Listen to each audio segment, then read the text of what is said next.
आकाश गांव का ही एक होशियार लड़का था, जिसने शहर में पढ़ाई की थी और हाल ही में नौकरी लगी थी। एक दिन जब पोस्टमास्टर छुट्टी पर थे, आकाश ने सफाई करते हुए उस अलमारी की चाबी ढूंढ निकाली। धीरे धीरे उसने ताला खोला। अंदर धूल से ढके लिफाफों के ढेर थे। कुछ लिफाफों पर तारीख 20 से 25 साल पुरानी थी, कुछ तो और भी पुराने। शायद ये कभी अपने मंजिल तक पहुंच ही नहीं पाए थे। आकाश ने एक लिफाफ उठाया।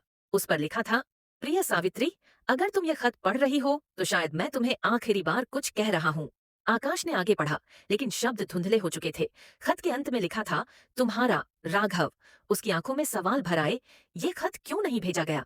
क्या सावित्री को कभी पता चला कि राघव ने क्या लिखा था? अगले दिन आकाश ने गांव के बुजुर्गों से पूछताछ शुरू की।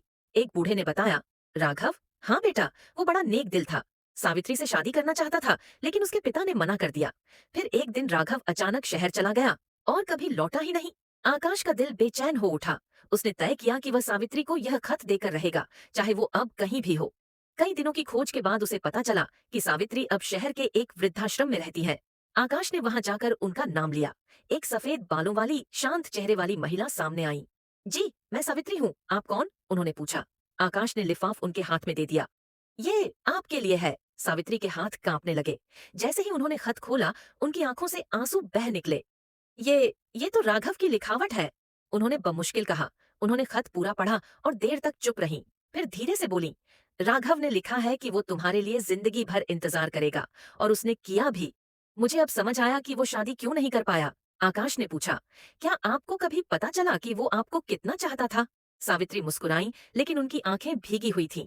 शायद अब समझ आई हूँ, लेकिन अब बहुत देर हो चुकी है। आकाश ने खत को वापस उनकी गोद में रखा और धीरे से चला गया। वह सोच रहा था, कभी कभी जिंदगी में कुछ बातें कहने में देर हो जाती है और फिर वो सिर्फ अधूरी कहानियां बनकर रह जाती है। लेकिन उस दिन के बाद आकाश ने तय किया, वह अपने दिल की बातें समय रहते कहेगा और किसी भी खत को अधूरा नहीं छोड़ेगा। सीख, जिंदगी में जो बातें, भावनाएं और रिश्ते आपके दिल में हैं, उन्हें समय रहते जाहिर कर दें। शायद कल हो, शायद न हो,